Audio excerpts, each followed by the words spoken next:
Cliff Lovett, how's it going? Very well, my friend. It's good to see you. Yes, sir. Yes, sir. Yes, sir.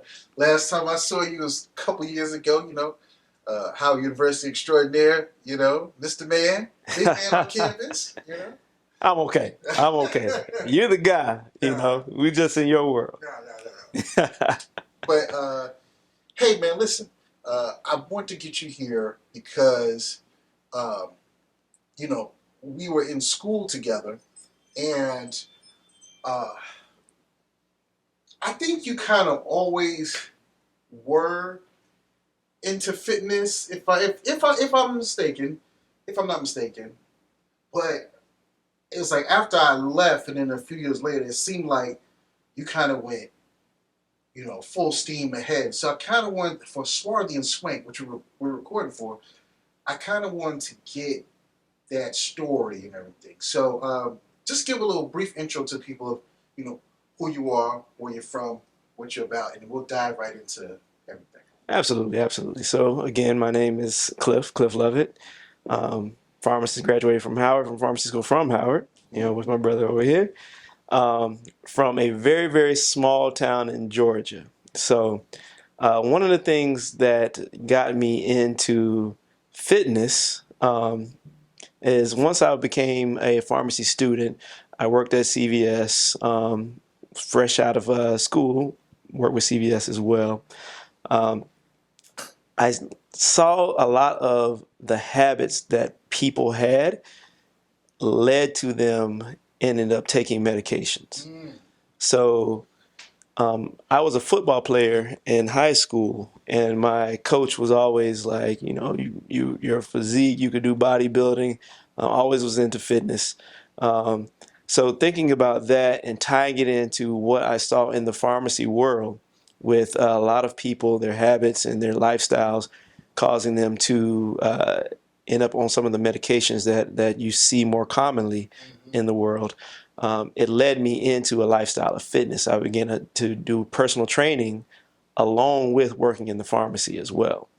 So I became a certified personal trainer my second year out of pharmacy school. Got two certifications in personal training, and picked up a lot of clients. Worked at LA Fitness as a trainer, also while working at CVS Kaiser Permanente. And then I also went into starting my own personal training company Mm. thereafter called Savage Life Fitness. Wow. Just still, Damn, bro. I didn't know you was doing all that. Man, you yeah, a very, very, very busy brother. very Wow. busy, Wow. Yeah, very busy. wow, that's remarkable. Seriously. Um, okay. So when would you say now you also did you try to do MMA for a little or Yes. okay. How long were you trying to do that? Or how long did you So I started MMA also freshly out of pharmacy school. So 2000, I graduated in '09. So 2009, I started MMA, and it was more for fun. mm-hmm. Um, After about a year of it, I wanted to fight. Um, I loved it. Jiu-jitsu, Muay Thai, boxing. So I had classes for all of these things. So Wow. I was going to each class. Like I go to work, leave, I go to class. I tried out for the combat team 1 year in, so 2010, 2011. And this is at Lloyd Irvin Martial Arts Academy over in Camp Springs. Got a couple of fighters in the UFC right now. So I tried out for their combat team, which was a crazy tryout night. I made the team actually, Mm. and I had to decide if I wanted to do fighting or if I wanted to continue to pursue my career in pharmacy of becoming. I wanted to be a pharmacy supervisor at that time.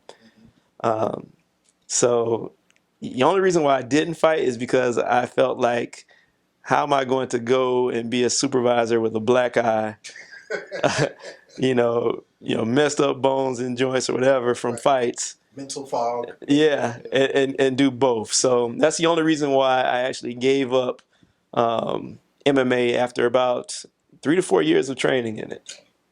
Yeah, Your story gets even more interesting. Okay, all yeah. right. Um,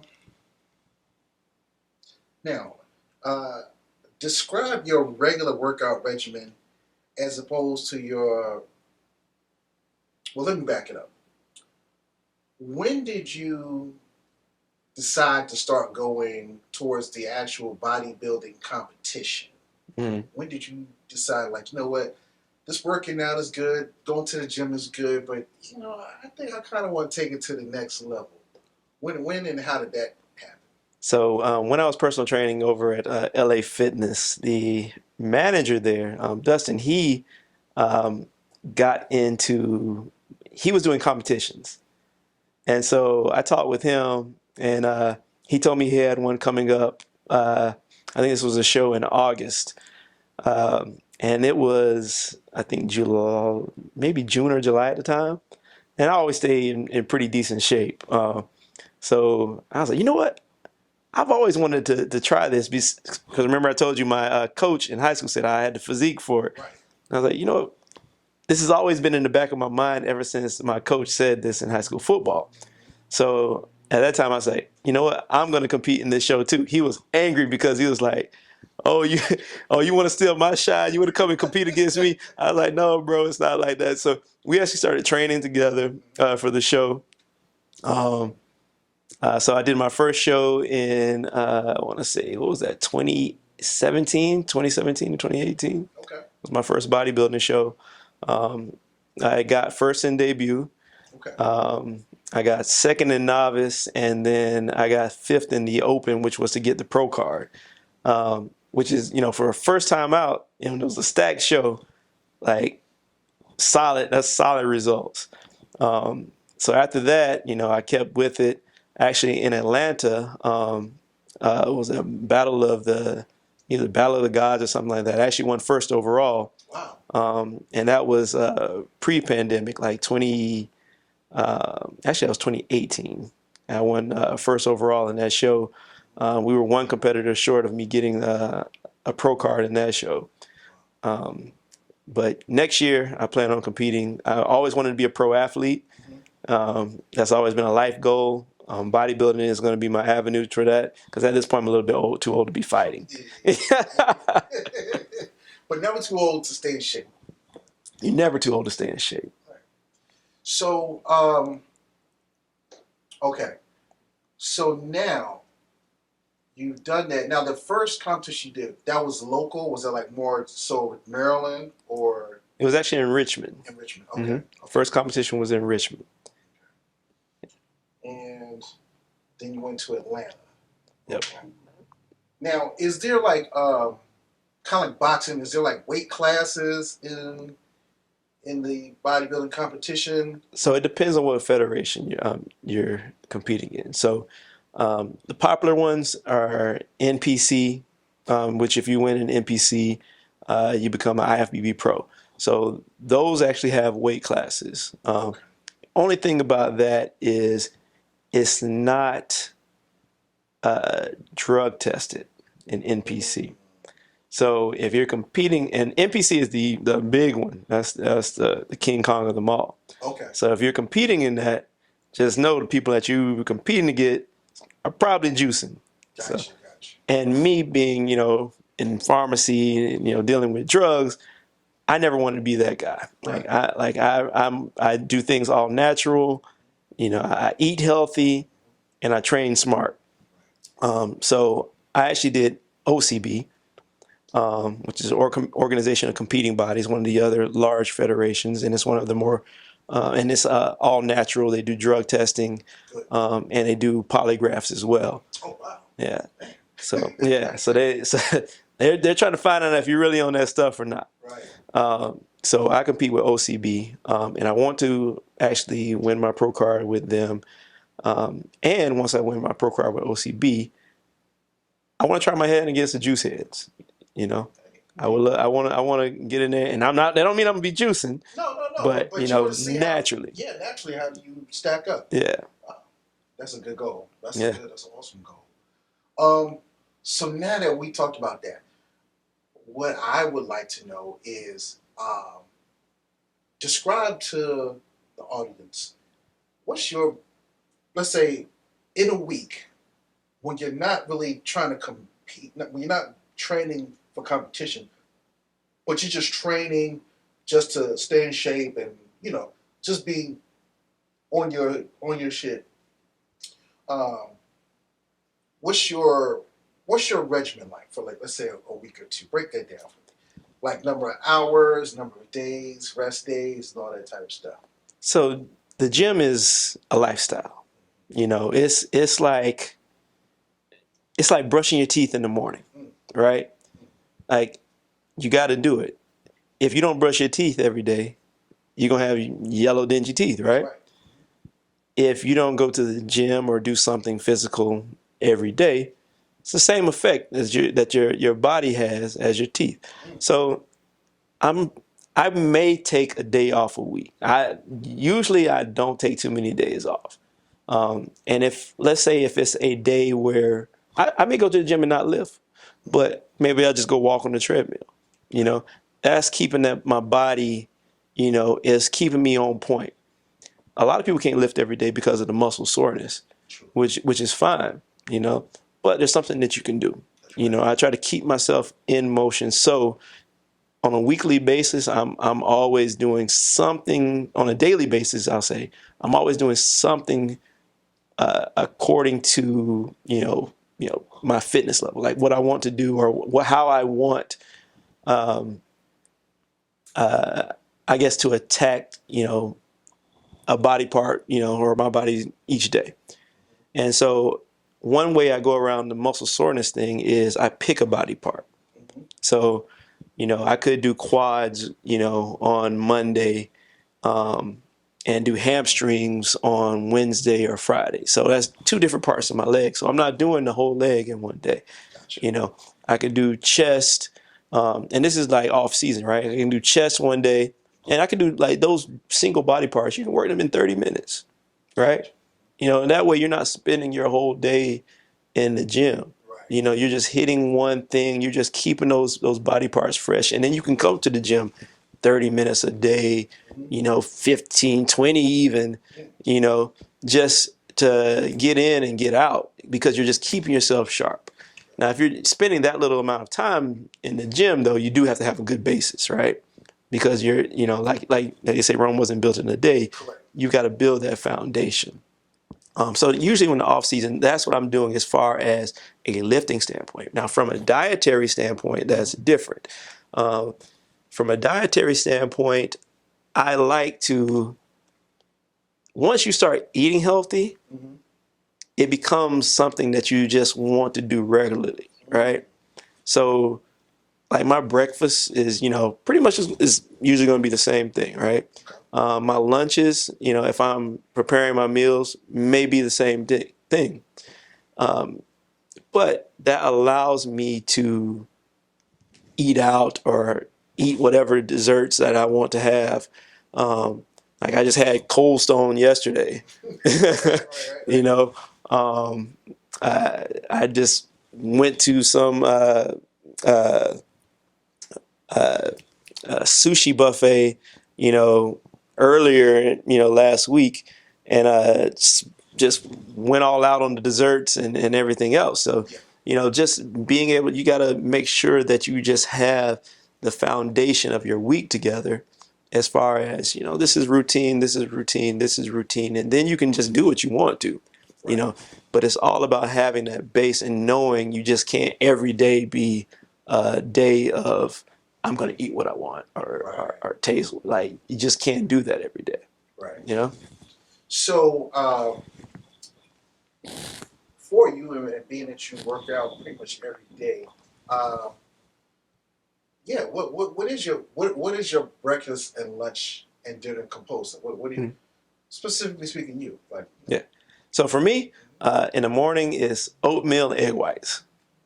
That's every, almost every morning.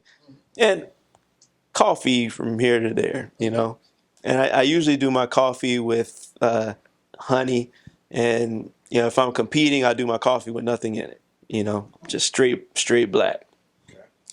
Um, so, that's usually how I do my mornings. And I'll add every now and then I might add sausage to it, or I might add, um, turkey bacon or bacon, um, just depending. And those additions, like if I'm getting ready to compete, I have to, curtail those things, right?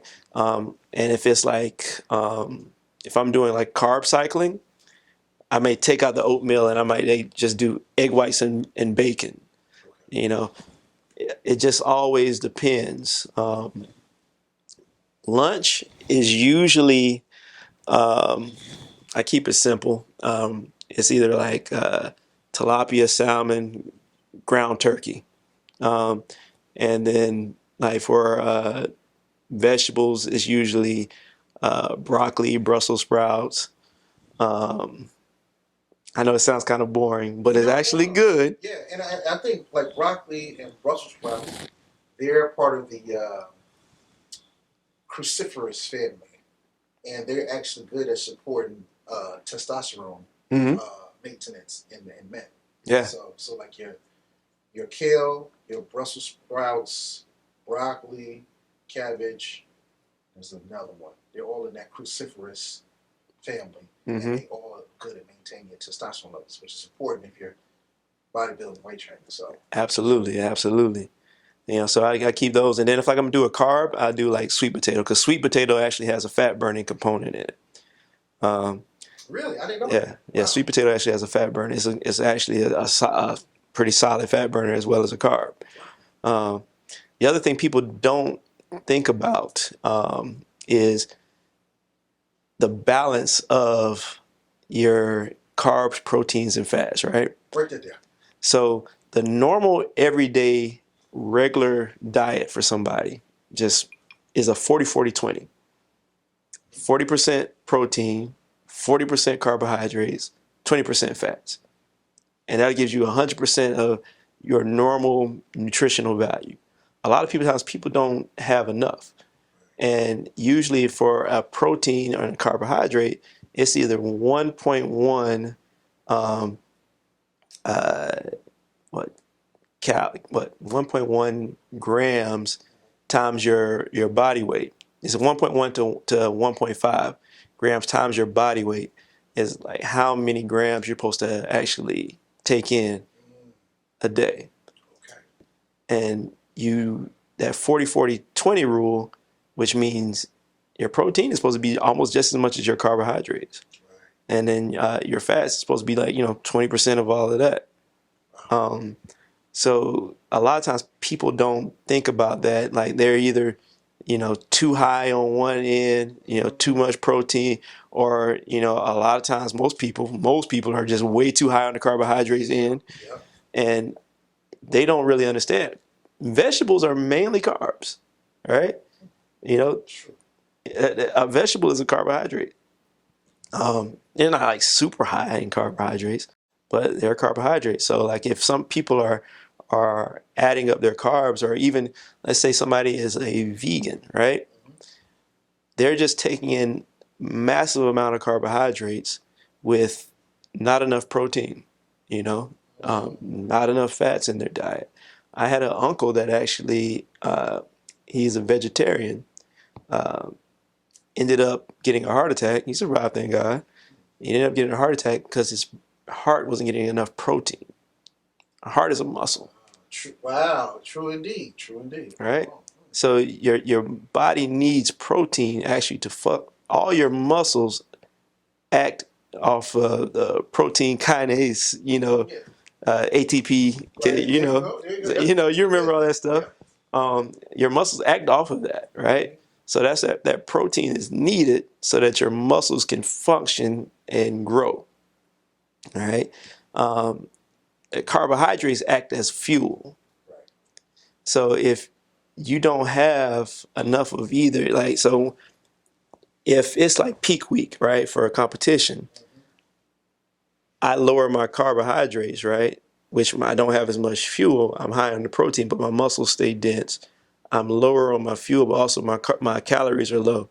So yeah, I'm losing a little bit more weight on that week, shredding off. But also the carbohydrates also hold on to water, so I'm losing that water too.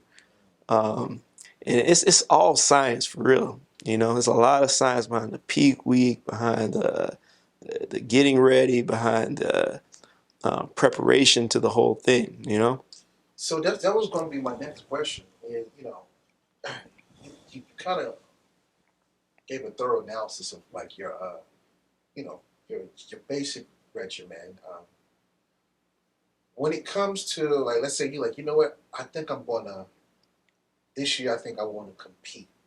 Um, how long do you think a person, if they want to compete for the first time, and let's say they're not crazily out of shape, let's say they're about average, how long do you think a person should train uh, for competition? If it's your first time, I would say at least 4 to 5 months. I have a client. He just started in about the end of July, um, or mid to end of July. He's competing December 3rd, in his first competition. He's just now starting to peak, and it's such a process. When we say peak, what do you mean? So he's starting to look like he's ready. Like he's Gotcha. starting to have that look. And like in bodybuilding, you can tell like the face is kind of sunken in, like the muscles are dense. You may be a little bit more fatigued. Um, the veins you start becoming very venous in the arms. You begin to get that look. And it takes time. It takes time. Like you can't, like me right now, it would take me from where I'm at right now 3 to 3.5, maybe 4 months to get ready right Okay. now. And if you were training, let's say you were training, right, to go to competition, um,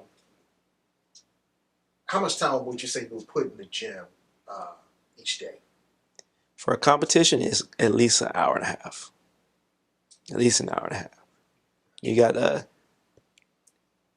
I put like an hour in for just getting my hitting the muscle groups I want to hit, and then I put my cardio in. A lot of those people that say that, oh, you don't need this cardio. Okay, you calories in, calories out is always going to count, right? If you are eating enough of the right stuff to build the right amount of muscle, you also too got to burn off those calories so that you can get down to a reasonable weight so that you're able to burn the fat that you need to burn each week. Right. A lot of people don't do that. Like the only way that you're able to do that without putting the right time in or the right cardio in, steroids. you know, and a lot of people that are selling those dreams, they're giving these people steroids under the table. Right. You know, or they promote these fat burners and these other supplements. Some of that stuff is bad for your heart too. Yep. Super high in caffeine, super high in these other things, which can be dangerous as well. Yeah. Yeah. I've seen a couple of documentaries on a lot of the deaths in the bodybuilding world. And a lot of it is due to just like these steroids and other supplements that are not. Let me not say supplements, because I mean you got like whey proteins and amino acids. Those are supplements, but this is like other you know uh, let's say illegal type of supplementation. Um, okay, so like an hour, and I guess you will also be going every day, or would there be a rest day if you're training for competition? So I give my clients some rest days. So the client that I have now that's competing in December, he doesn't want rest days. So like I like try to get him something to do day in day out. Like if somebody's going hard every day, I usually suggest one day just like walking on the treadmill or just going for a walk. Yeah. Just to brisk walk is the best cardio. Jogging, terrible cardio. Mm-hmm. Brisk walk, great cardio. Um, so I try to make sure that he has, or whoever I'm training has at least one option of a rest day, or two if possible. You don't have to go 7 days a week. You don't even have to do 6 days a week. 5, I would say, if you're going to compete, you at least got to be doing 5. Like, but most people who are like heart is in it, big time, they want to do it every day.